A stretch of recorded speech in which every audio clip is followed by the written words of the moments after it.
नमस्कार, देवभूमि समाचार में आपका स्वागत है। आपके साथ मैं रीना झा बालियान। खबरों का रुख करेंगे, लेकिन उससे पहले एक नजर डालते हैं इस वक्त की हेडलाइंस पर। बीजेपी विधायकों ने अपनों के खिलाफ खोला मोर्चा। पहले विनोद चमोली, अब दुर्गेश्वर लाल के दिखे तल्ख तेवर। बड़ा सवाल, क्या संगठन में ठीक नहीं है सब?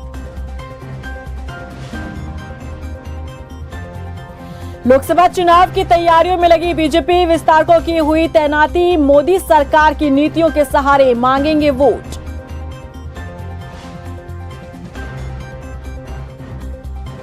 देहरादून में मिले 2 कोविड पॉजिटिव मरीजों में होगी नए वेरिएंट की जांच। अलर्ट मोड में हेल्थ डिपार्टमेंट, आम नागरिकों से भी सजग रहने की अपील।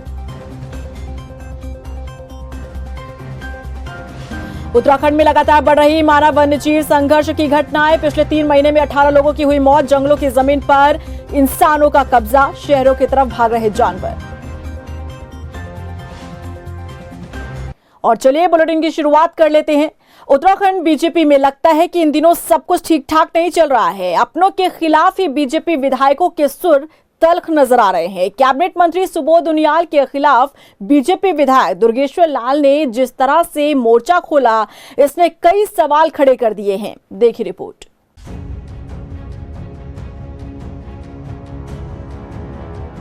अपनों के खिलाफ बीजेपी विधायक, पहले विनोद चमोली, अब दुर्गेश्वर लाल। क्या पार्टी फोरम पर नहीं बन रही बात? क्या पार्टी अध्यक्ष नहीं संभाल पा रहे हालात? क्यों तनाव की स्थिति में बीजेपी? लगता है कि इन दिनों बीजेपी में सब कुछ ठीक ठाक नहीं चल रहा है। अपनों के खिलाफ बीजेपी के विधायक मुखर होकर मोर्चा खोलते दिख रहे हैं। बीते दिन ही पुरोला से बीजेपी के विधायक ने कैबिनेट मंत्री सुबोध उनियाल के खिलाफ आवाज उठाई तो मुद्दा गरमाने लगा। 2 नेताओं के बीच की लड़ाई जब बंद कमरे से बाहर निकली तो मुद्दा तूल पकड़ने लगा कि आखिर क्यों बीजेपी के विधायक इस तरह से एक के बाद एक अपनों के खिलाफ ही आवाज उठाते दिख रहे हैं। अनुशासन में रहने वाली बीजेपी पार्टी के नेता सार्वजनिक तौर पर किस तरह से झगड़ते दिख रहे हैं। दुर्गेश्वर लाल के मामले से इस बात को और हवा मिलती है कि मंत्रियों के कामकाज से लगता है कि बीजेपी के विधायक नाराज चल रहे हैं या फिर पार्टी फोरम पर इन्हें बोलने का मौका तक नहीं दिया जा रहा। यही कारण है कि समय समय पर विधायकों का दर्द सबके सामने झलक रहा है। दुर्गेश्वर लाल से पहले बीजेपी विधायक विनोद चमोली ने भी मूल निवास के मुद्दे पर अपना समर्थन देते हुए पार्टी से इतर बयान देकर अपने मन की पीड़ा जाहिर की थी। और अब दुर्गेश्वर लाल का कैबिनेट मंत्री सुबोध उनियाल के खिलाफ मोर्चा खोलना इस बात की ओर इशारा करता है कि बीजेपी के प्रदेश अध्यक्ष विधायकों से मुलाकात नहीं कर रहे हैं और न ही उनकी समस्याओं को सुना जा रहा है। हालांकि जब 2 नेताओं के बीच की लड़ाई सार्वजनिक हुई तो संगठन भी एक्टिव नजर आया। बीजेपी प्रदेश अध्यक्ष महेंद्र भट्ट ने विधायक से मुलाकात की, जिसके बाद उन्होंने कहा कि किसी की भी कोई नाराजगी नहीं है। कभी कभी आवेश में ऐसी चीज हो जाती है जिसके लिए दोनों ने खेद प्रकट किया है। परिस्थिति इस प्रकार निर्माण न हो, ऐसा सबको ध्यान रखना चाहिए। तो मैंने कल माननीय मंत्री से वार्ता भी की है। भाई कई हर समय एक जैसा माहौल नहीं होता है। गुस्से की भी सीमा होती है, गुस्से की भी मर्यादा होती है। इसलिए मैंने कल मंत्री से भी आग्रह किया। सब माननीय विधायक जी आज मुझे मिलने भी कल, हमारी बातचीत कल हुई थी। अनुशासन के दायरे में हम सबको रहना है।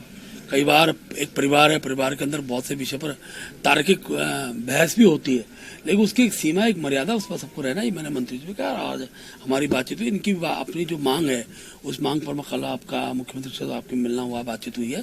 निश्चित रूप से समाधान के रास्ते बनेंगे। बीजेपी विधायक और कैबिनेट मंत्री के बीच की इस लड़ाई को लेकर अनुशासन में रहने वाली पार्टी पर जब सवाल खड़े होने लगे तब संगठन जागा। हालांकि इस बीच सीएम धामी समय रहते मामले को संभालते नजर आए। दरिया दिली दिखाते हुए बीजेपी विधायक दुर्गेश्वर लाल से उन्होंने मुलाकात की और कैबिनेट मंत्री सुबोध उनियाल से फोन पर बात करके उनका पक्ष जाना। वही सीएम धामी और महेंद्र भट्ट से मुलाकात के बाद बीजेपी विधायक दुर्गेश्वर लाल के तल्ख तेवर शांत नजर आए। अब उन्हें मंत्री के व्यवहार से कोई नाराजगी नहीं है। उनका कहना है कि गुस्से में कुछ बातें हो गई थी, जिसके लिए वो खेद प्रकट करते हैं। चर्चा हुई कई सारी चीजों पे, लेकिन बात नहीं बनी। तो उसके बाद जो है कोई थोड़ा विषय ऐसा रहा था जिस चीज के लिए मैं भी खेद प्रकट करता हूं और मंत्री जी ने भी खेद प्रकट किया कि भाई ये चीजें जो है गर्मा गर्मी में चीजें हो गई। लेकिन हमारा विश्वास यही है कि हमारा सबसे पहला जो ध्येय है वो है जनता की सेवा। सबसे इम्पोर्टेंट है पब्लिक की अगर सेवा नहीं करेगा तो कुछ नहीं है। पद भी पब्लिक देती है, मंत्री भी पब्लिक बनाती है, सीएम भी पब्लिक बनाती है, विधायक भी पब्लिक बनाती है, तो जनता सर्वोपरि है। बता दें कि बीते दिन कैबिनेट मंत्री सुबोध उनियाल के खिलाफ मोर्चा खोलते हुए पुरोला से बीजेपी के विधायक दुर्गेश्वर लाल ने मंत्री के घर के बाहर धरना दिया था और मंत्री उनियाल पर कई गंभीर आरोप लगाए थे। वहीं सुबोध उनियाल ने भी विधायक के इस कृत्य की निंदा की थी, जिसके बाद पूरे मामले का संज्ञान सीएम धामी ने लिया और समय रहते मामले को संभाला। हालांकि एक के बाद एक बीजेपी विधायकों का इस तरह से अपनों के खिलाफ आवाज उठाना जाहिर तौर पर सवाल खड़े करता है। उत्तराखंड बीजेपी ने लोकसभा चुनाव के मद्देनजर नियुक्त किए विस्तारकों को उनकी विधानसभा सीट के लिए रवाना कर दिया है।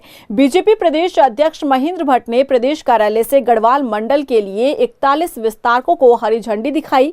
उन्होंने बताया कि विस्तारक अपनी विधानसभा में जाकर पार्टी के हक में प्रचार प्रसार करेंगे, जनता के बीच जाकर उन्हें केंद्र और राज्य सरकार द्वारा चलाई जा रही जन कल्याणकारी योजनाओं की जानकारी देंगे। एक मोर्चा की बैठक है, हमारे सातों मोर्चे के प्रदेश के पदाधिकारी रहेंगे। मोर्चों के कार्यक्रम इस बीच हमारे चुनाव तक होने वाले हैं। उसकी तिथि, उसके कार्यक्रम स्वरूप, कार्यक्रम के संयोजक के नाते सब प्रकार का चीज़ें हम लोग तय करेंगे और माननीय मुख्यमंत्री कल उसके समापन सत्र में रहेंगे। और परसों की बैठक 7 तारीख की है। 7 तारीख को लोकसभा योजना बैठक है। उसमें हमारे राष्ट्रीय उपाध्यक्ष और राज्यसभा के सांसद लक्ष्मीकांत वाजपेयी जी रहने वाले हैं और प्रभारी जी रहने वाले हैं।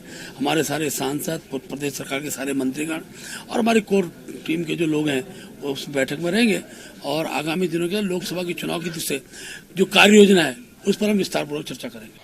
उधर मूल निवास के मुद्दे पर गदरपुर विधायक अरविंद पांडे ने दूसरे नेताओं को नसीहत देते हुए कहा कि इस विषय पर राजनीति ना की जाए। उन्होंने कहा कि उत्तराखंड कई जातियों का एक गुलदस्ता है, ऐसे में यहाँ किसी को फायदा और किसी को नुकसान पहुंचाने के दृष्टिकोण से काम नहीं होना चाहिए। वहीं रुद्रपुर विधायक शिव अरोड़ा ने भी कहा कि हमारी सरकार शीघ्र मूल निवास के मुद्दे पर कोई रास्ता निकालेगी। यह उत्तराखंड विभिन्न जातियों का एक गुलदस्ता है और इसमें किसी को अलग से फायदा पहुंचाने के लिए और किसी का नुकसान करने के लिए इस दृष्टिकोण से काम नहीं होना चाहिए। आपने देखा कि असम के अंदर किस प्रकार का उन्माद हुआ है, जो नियंत्रण करना बहुत मुश्किल काम हो गया है। इसीलिए ऐसे विषयों पे मैं आपके माध्यम से सभी से अपील करना चाहता हूं कि कुछ भी बढ़ चढ़ के नहीं बोलना चाहिए, धैर्य रखना चाहिए। सरकार है, सरकार जो जनहित में और प्रदेश के हित में होगा वो सरकार डिसीजन लेगी। राजधानी देहरादून में उत्तराखंड परिवहन कर्मचारी संघ और देहरादून ट्रांसपोर्ट ऑपरेटर यूनियन के संरक्षक सूर्यकांत धस्माना ने नए हिट एंड रन कानून को लेकर केंद्र सरकार पर हमला किया।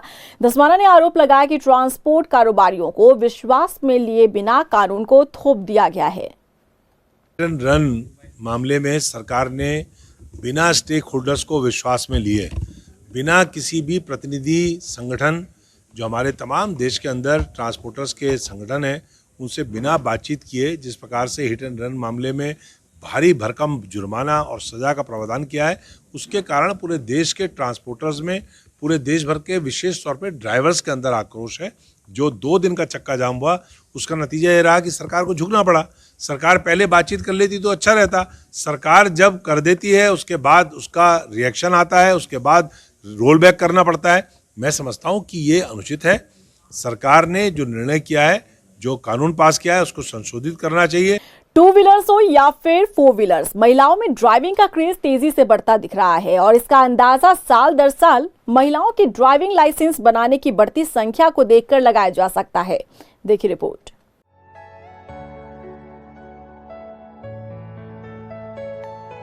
महिलाओं में बढ़ रहा ड्राइविंग का क्रेज, ड्राइविंग लाइसेंस बनवाने में महिलाएं आगे, साल दर साल बढ़ रहा आंकड़ा।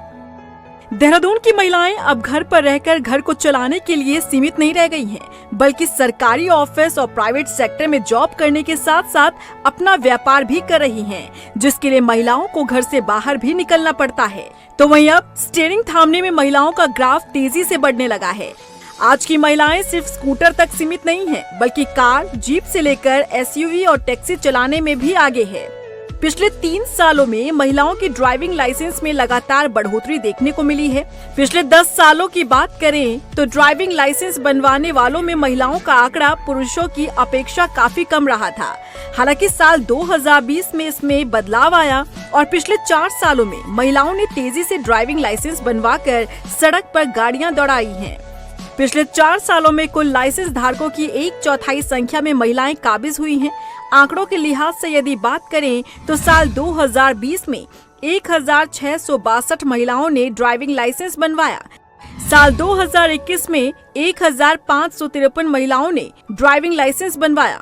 साल 2022 में 1933 महिलाओं ने ड्राइविंग लाइसेंस बनवाया। वहीं साल 2023 में 1986 महिलाओं ने ड्राइविंग लाइसेंस बनवाया है। ड्राइविंग लाइसेंस बनवाने वाली महिलाओं में अधिकतर कामकाजी महिलाएं हैं। हालांकि घरेलू महिलाएं भी खूब लाइसेंस बनवाकर सड़कों पर स्कूटर चला रही हैं। साथ ही डीएल मिलने के बाद महिलाएं खुद की टैक्सी भी चला रही हैं।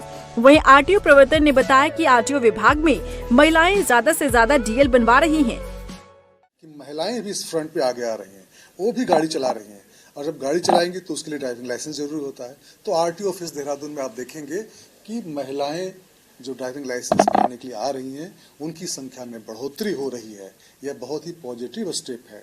मैं भी अनुरोध करूंगा अन्य महिलाओं से भी कि वो भी आगे आएं और ड्राइविंग लाइसेंस लेकर के गाड़ी जरूर चलाएं।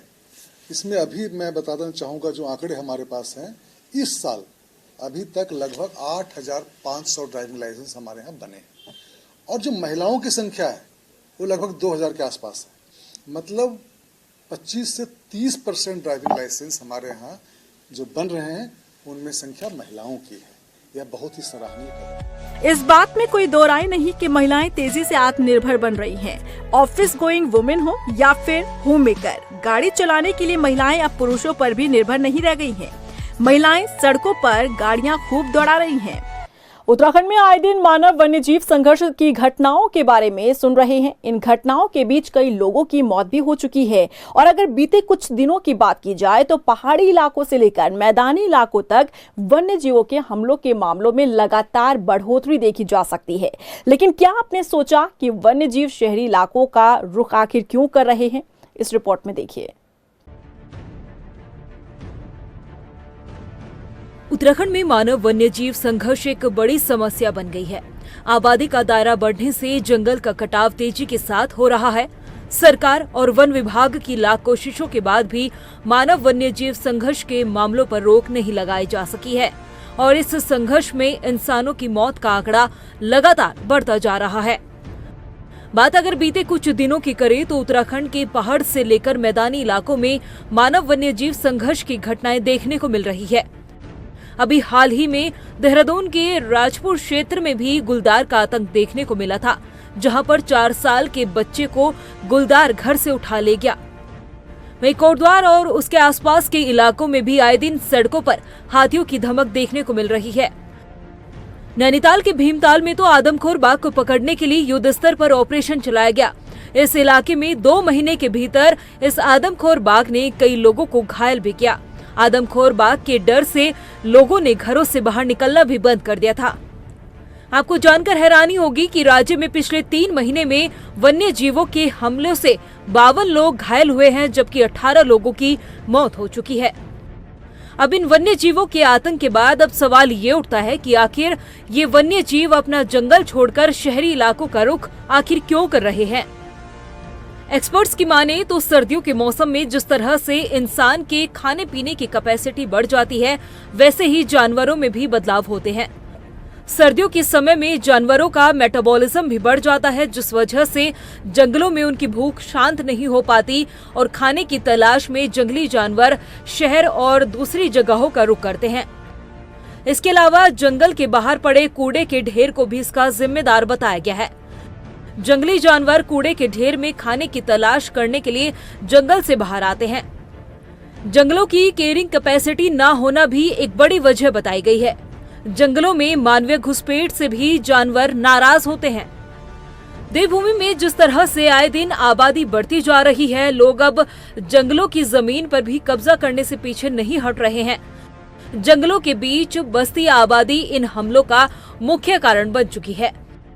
ऐसी स्थिति में लाजमी है कि जंगली जानवर अपना जंगल छोड़कर शहरी इलाकों की तरफ रुख जरूर करेंगे, लेकिन इंसान अपनी जान गंवाने के बाद भी इस बात को समझने के लिए तैयार नहीं है।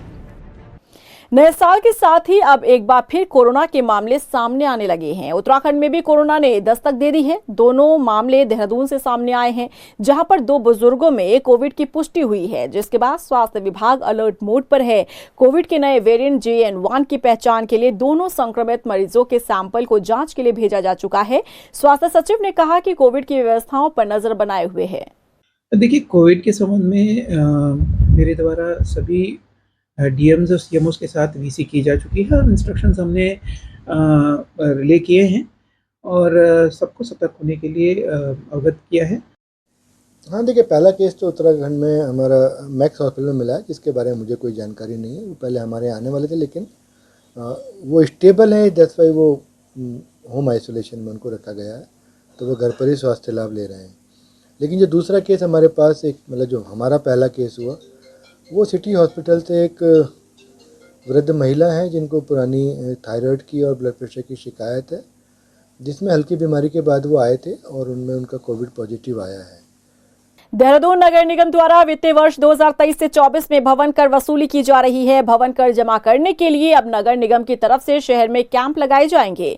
पहले चरण में शहर के 13 स्थान में कैंप लगाने के लिए कर अधीक्षक को जिम्मेदारियां दे दी गई हैं। बता दें कि इस वित्तीय वर्ष में करीब 60 करोड़ का लक्ष्य नगर निगम ने रखा है और अब तक भवन करदाताओं द्वारा करीब 36 करोड़ रुपए भवन कर जमा हो चुके हैं।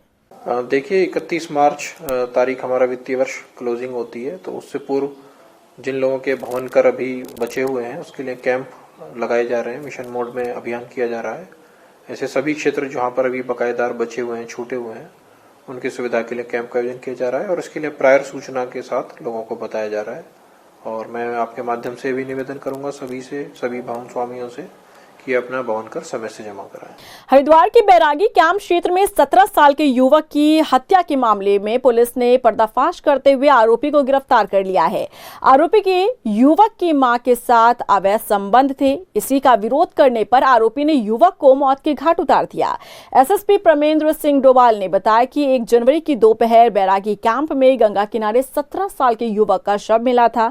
सिर में गहरे घाव मिले थे और इस घटना के पीछे करीब 1.25 करोड़ की प्रॉपर्टी भी एक बड़ी वजह बताई जा रही है। 1 तारीख को थाना कनखल में एक 17 वर्षीय युवक की बच्चे की एक हत्या का मामला संज्ञान में आया है। इसका नाम यश उर्फ कृष था और ये रात के समय अपने परिजनों से कह के अपने एक परिचित के साथ बाहर निकला था। उसके बाद सुबह इसकी डेड बॉडी प्राप्त हुई थी, जिसको पुलिस ने संज्ञान में लेकर तत्काल इसमें अभियोग पंजीकृत किया गया था। तहकीकात के बाद जो सारी चीज़ें जब इसके खुलासे में आए तो इसमें इसी का एक परिचित अमित कटारिया जो है वो इसमें मुख्य अभियुक्त के रूप में सामने आया है। गुरु गोविंद सिंह जी की प्रकाश पर्व के मौके पर हल्द्वानी शहर में सुंदर झांकियों के साथ नगर कीर्तन निकाला गया, जिसमें विधायक सुमित हृदय भी शामिल हुए। उन्होंने सभी लोगों को इस प्रकाश पर्व की बधाई देते हुए गुरु गोविंद सिंह जी की त्याग और तपस्या को याद किया। इस दौरान नगर कीर्तन रामलीला ग्राउंड से शुरू होकर बाजार क्षेत्र से होते हुए पूरे शहर में निकाला गया, जिसमें तरह तरह के झांकियों के साथ ही यहां पर गतका पार्टी ने हैरत अंगेज करतब दिखाए। नगर कीर्तन में स्कूली बच्चों ने भी बढ़ चढ़कर हिस्सा लिया। गुरु पूर्व दिवस की लख मैं बधाइयाँ देता हूँ सारे सिख समाज के समुदाय के लोगों को। और जिस प्रकार से जो गुरु हैं उनकी जो त्याग तपस्या भावना थी, इस प्रकार से धर्म की रक्षा उन्होंने करी। आज भी सिख समाज में आप देख सकते हैं, कभी कोई विपत्ति या परेशानी आती सबसे पहले सिख समाज आगे खड़ा होता है। तो मैं ऐसे महान धर्म के जो भी अनुयायी हैं और सारे गुरुओं का जो अनुयायी हैं उन सबको मैं अपनी तरफ से हार्दिक शुभकामनाएं और बधाई देता हूं। गदरपुर के संजय नगर गांव में गुरु पर्व के मौके पर गुरुद्वारा नानक दरबार ने नगर कीर्तन का आयोजन किया, जिसमें दूर दराज से आई संगत ने हिस्सा लिया। बता दें कि नगर कीर्तन में सिख धर्म से जुड़ी पारंपरिक युद्ध कला का भी प्रदर्शन हुआ। इस मौके पर सिख धर्म के अनुयायियों ने कहा कि प्रकाश पर्व हमें देश और धर्म के लिए की गई कुर्बानियों को याद दिलाता है। कहा मैं गुरु गोविंद सिंह नाम कहा हूँ। गुरु गोविंद सिंह ने भक्ति का संदेश दिया था। उन्होंने ये कहा था कि जिन प्रेम कियो तिन ही प्रभ पायो। गुरु गोविंद सिंह ने कभी किसी पे जोर जुल्म नहीं किया, उन्होंने सबकी रक्षा की। उन्होंने अपने युद्ध में मुसलमानों को केवल उन्हीं से लड़े थे जो आतताई थे, जो बहुत ज़्यादा दुष्ट लोग थे। बाकी किसी मुसलमान से उन्होंने युद्ध नहीं किया। उन्होंने युद्ध में बहुत से युद्ध भी जीते। नरेंद्रनगर विधानसभा की पट्टी दोगी के कोडियाला में पहुंचे अक्षत कलश यात्रा क्षेत्रवासियों ने गाजे बाजे से फूलमालाओं के साथ इसका जोरदार अभिनंदन और स्वागत किया। कोडियाला क्षेत्र में वेद पाठी पुरोहित पंकज शास्त्री द्वारा अक्षत कलश का विधि विधान पूर्वक मंत्रोच्चार के साथ पूजा अर्चना की गई। वहीं दूर दूर के बिहड़ गांव क्षेत्रों से भी सैकड़ों की तादाद में ग्रामीण महिलाओं की भारी भीड़ नजर आई। के लोगों का मैं आभार व्यक्त करता हूं, वो इस राम मंदिर अक्षित अभियान में बहुत बढ़ चढ़कर भाग ले रहे हैं और ये हमारा सौभाग्य है, क्योंकि हमारे पूर्वजों ने राम मंदिर के लिए बहुत बड़ा आंदोलन किया और उन लोगों ने आंदोलन करते करते राम मंदिर को अब अपने मंदिर के जाने की उन्होंने नहीं देखी। आज यहाँ पर बहुत ज़्यादा बड़ा उत्साह है। हमारे सभी क्षेत्र की साथियाँ, हमारे भाजपा के जो जितने भी कार्यकर्ता हैं, क्षेत्र के सभी हमारे आरएसएस के कार्यकर्ता हैं, सभी लोग एक साथ, महिलाएं, मातृशक्ति सभी एक साथ लेकर के बड़ी जोश के साथ आज इस हमारे पातालेश्वर महादेव के मंदिर में आए हैं, प्रांगण में आए और उनका सभी का यहाँ जोरदार पूजा, हमारे पूजा कलश की पूजा होने के बाद जोरदार नारा के साथ इस कार्यक्रम को हम कलश जुलूस निकालते हुए आगे बढ़ेंगे। और इसी के साथ फिलहाल इस बुलेटिन में बस इतना ही, लेकिन चलते चलते एक नजर डालते हैं इस वक्त की हेडलाइंस पर। बीजेपी विधायकों ने अपनों के खिलाफ खोला मोर्चा। पहले विनोद चमोली, अब दुर्गेश्वर लाल के दिखे तल्ख तेवर। बड़ा सवाल, क्या संगठन में ठीक नहीं है सब? लोकसभा चुनाव की तैयारियों में लगी बीजेपी, विस्तारकों की हुई तैनाती। मोदी सरकार की नीतियों के सहारे मांगेंगे वोट।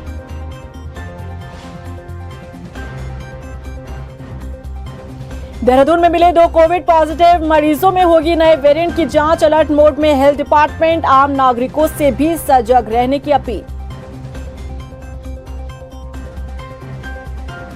उत्तराखंड में लगातार बढ़ रही मानव वन्यजीव संघर्ष की घटनाएं। पिछले 3 महीने में 18 लोगों की हुई मौत। जंगलों की जमीन पर इंसानों का कब्जा, शहरों की तरफ भाग रहे जानवर।